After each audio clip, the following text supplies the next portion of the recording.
सरहद पर तनाव नए उरूज पर पहुंच गया। इंडिया के सीनियर जनरल्स की धमकियां और ISPR का सख्त रद्देमल। क्या सर क्रीक फिर से जंग की चिंगारी बन रहा है? क्या ये अल्फाज जंग की तैयारी हैं या सिर्फ सियासी शोर शराबा है?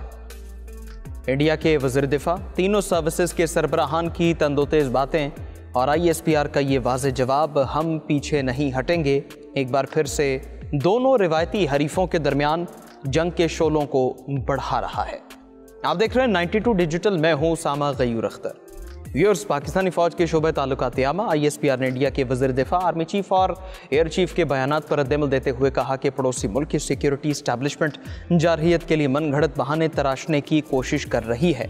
जुमेरात को इंडिया के वज़ीर दिफा राजनाथ सिंह ने विजय दुश्मनी के मौके पर रियासत गुजरात में एक फौजी अड्डे पर तकरीब में शिरकत के दौरान दावा किया था कि पाकिस्तान सर क्रीक के करीब इलाकों में फौजी इंफ्रास्ट्रक्चर तामीर कर रहा है। इतवार को पाकिस्तानी फौज ने अपने पैगाम में कहा था कि उसे इंडियन सिक्योरिटी इदारों की आला क़यादत के गैर हकीकी इश्तियाल अंगेज़ और जंगी जुनून पर मबनी बयानात पर गहरी तशवीश है। ISPR ने बताया कि ऐसे बयानात जनूबी एशिया में अमन व इस्तेहकाम के लिए संगीन नताइज का बायस बन सकते हैं।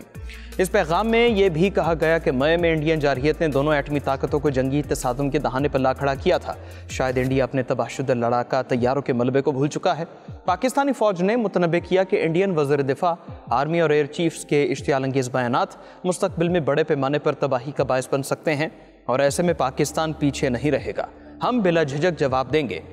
ISPR का कहना था कि पाकिस्तान की मुसल्लह अफ़वाज में यह सलाहियत और अज़्म है कि लड़ाई को दुश्मन इलाके के हर कोने में ले जाए। जहाँ तक पाकिस्तान को नक्शे से मिटाने की बात है तो इंडिया को वाज़े तौर पर मालूम होना चाहिए कि अगर ऐसे हालात पेश आए तो नुकसान दोनों तरफ होगा। जुमेरात को इंडिया के वज़ीर दिफा राजनाथ सिंह ने दावा किया था कि पाकिस्तान सर क्रीक के करीब इलाकों में फ़ौजी इंफ्रास्ट्रक्चर तामीर कर रहा है।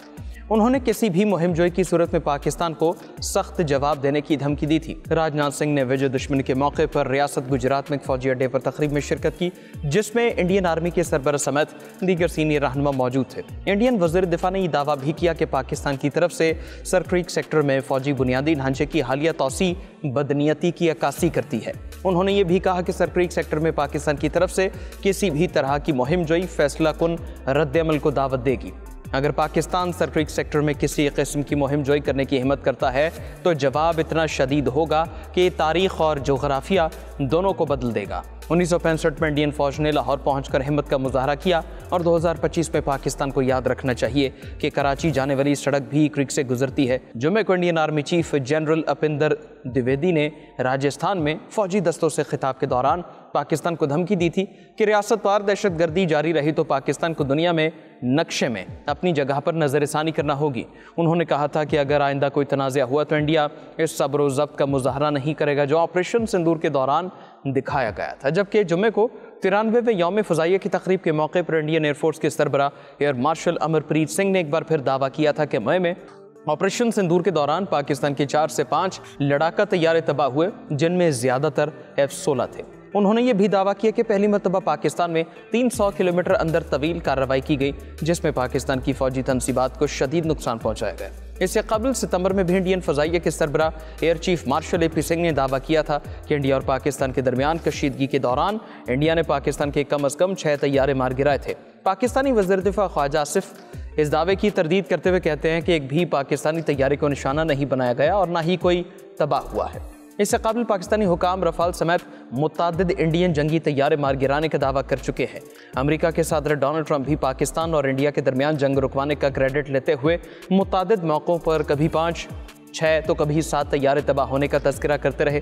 ताहम उन्होंने कभी ये वाज़े नहीं किया कि ये किस मुल्क के तैयारे थे। इंडिया ने इस तनाज़े में अपने तैयारे गिराए जाने के हवाले से कभी कोई वाज़े बयान नहीं दिया। ताहम इंडियन मुसल्लह अफ़वाज के chief of defence staff Anil Chauhan ने पाकिस्तान की जानिब से तैयारे गिराए जाने के दावों के बारे में जवाब देते हुए कहा था कि अहम बात यह नहीं कि तैयारे गिराए गए, बल्कि ये कि वो क्यों गिराए गए, क्या गलतियाँ हुई, ये बातें अहम हैं, नंबर अहम नहीं होते। इंडिया और पाकिस्तान के दरमियान कई दहाइयों से बाज सरहदी इलाकों पर तनाज़ात मौजूद हैं। इनमें सबसे ज़्यादा ज़ेर बहस इलाके कश्मीर और लद्दाख है, मगर एक और ख़ित्ता जिसकी तकसीम कई दहाइयों से बहस का मौजू है वो सर क्रीक सेक्टर है। ये पाकिस्तान के सूबा सिंध और इंडिया की रियासत गुजरात के दरमियान वाक़े 96 किलोमीटर तवील दलदली ज़मीन है, जिस पर दोनों ममालिक के अपने अपने दावे हैं। क्रीक का मतलब समंदर में मौजूद एक तंग खलीज है। سرکریک انڈیا اور پاکستان کے درمیان ایک تنگ اور دلدلی خلیج ہے جو بحیرہ عرب سے جڑی ہوئی ہے۔ اس کا اصل نام بان گنگا ہے، جسے بعد ازاں برطانوی دور میں سرکریک کا نام دیا گیا تھا۔ یہ علاقہ تب سے ہی تنازعات میں گھرا ہوا ہے۔ سادہ الفاظ میں تنازع یہ ہے کہ دونوں ملک سمندری سرحد کو مختلف انداز سے دیکھتے ہیں۔ انڈیا کا کہنا ہے سرحد کی لکیر خلیج کے وسط میں سے کھینچی جائے، جبکہ پاکستان کہتا ہے کہ سرحد اس کے ساحل سے کھینچی جائے، کیونکہ برطانوی حکومت نے 1914 میں اسے غیر بحری علاقہ قرار دیا تھا۔ 1914 کے دوران پاکستان کے صوبہ سندھ اور انڈین ریاست گجرات کا علاقہ کچھ دونوں بمبئی ریزیڈنسی کا حصہ تھے، تاہم سرکریک کے علاقے پر دونوں کے درمیان تنازع تھا۔ اس وقت تک اس علاقے کا سروے تک نہیں ہوا تھا۔ سرویز 1913 اور 14 کے درمیان کیے گئے اور بامبے پریزیڈنسی نے قرارداد جاری کی۔ ایک قرارداد میں کہا گیا کہ سرکریک ایک دلدلی علاقہ ہے، اس لیے اس کی حدود کا تعین مرکز سے نہیں بلکہ ساحل سے ہوگا، یعنی مشرقی کنارے سے۔ نتیجہ یہ ہوا کہ پوری سرکریک سندھ کی طرف چلی گئی۔ آزادی کے بعد پاکستان اس فیصلے کے ساتھ آگے بڑھنا چاہتا تھا، لیکن انڈیا کا کہنا تھا سرحد خلیج کے وسط یعنی درمیانی راستے میں ہونی چاہیے۔ انڈیا نے اس کے پیچھے بین الاقوامی سرحدی قانون اور سمندر کے قانون پر اقوام متحدہ کے کنونشن کے اصول کا حوالہ دیا۔ اس اصول کو تھلبے کہا جاتا ہے۔ اس میں کہا گیا کہ اگر دونوں ملکوں کے درمیان کوئی دریا یا خلیج ہو تو عام طور پر اس کے ذریعے سرحد کا فیصلہ کیا جائے گا، لیکن پاکستان کہتا ہے چونکہ یہ دلدلی اور غیر سمندری زمین ہے اس لیے اس پر یہ اصول لاگو نہیں ہوگا۔ انڈیا کا موقف ہے یہاں سمندری لہریں آتی رہتی ہیں، اس لیے علاقے کی نوعیت بھی بدلتی رہتی ہے۔ اب یہ صرف دلدلی زمین نہیں رہی، انڈیا کے مطابق یہاں سے بحری جہاز بھی گزر سکتے ہیں، اس لیے ساحل سے سرحد کی حد بندی کوئی معنی نہیں رکھتی۔ اگر سرحد کی لکیر درمیان سے کھینچی جائے تو انڈیا کو سمندر کا بڑا حصہ مل جائے گا، جبکہ لکیر کو کنارے سے کھینچا جائے تو پاکستان کو فائدہ ہوگا۔ دلی کی جامعہ ملیہ اسلامیہ یونیورسٹی کے شعبہ سیاسیات کے پروفیسر رشمی قاضی کہتی ہیں کہ یہ علاقہ اقتصادی اور علاقائی اہمیت رکھتا ہے۔ یہ خصوصی اقتصادی زون ہے، یعنی پانی یا سمندر کی سطح پر موجود وسائل اور کانٹیننٹل شیلف یعنی سمندر کے نیچے کی زمین اور اس کے معدنیات، تیل اور گیس کے ذخائر بھی اہم ہیں۔ ان کے مطابق یہ علاقہ تیل اور قدرتی گیس سے مالا مال سمجھا جاتا ہے۔ انہوں نے بتایا کہ ہم نے اکثر اس متنازع سرحد کو دونوں ممالک کے ماہی گیروں کے لیے پریشانی کا باعث بنتے دیکھا ہے۔ پاکستان اپنے لیفٹ بینک آؤٹ فال ڈرین منصوبے کے حصے کے طور پر نمکین اور صنعتی پانی کو سرکریک میں پمپ کرتا ہے۔ اس سے نہ صرف ماحول متاثر ہوتا ہے بلکہ سندھ طاس معاہدے کی بھی خلاف ورزی ہوتی ہے۔ اس وجہ سے نہ صرف یہ علاقہ سیلاب کا باعث بنتا ہے بلکہ بعض اوقات یہ پانی سیلاب کا باعث بنتا ہے۔ انڈیا اور پاکستان دونوں اقوام متحدہ کے کنونشن لا آف دا سی کے رکن ہیں۔ اس معاہدے کے تحت تمام ممالک کو 2009 تک اپنے سمندری تنازعات کو حل کرنا تھا۔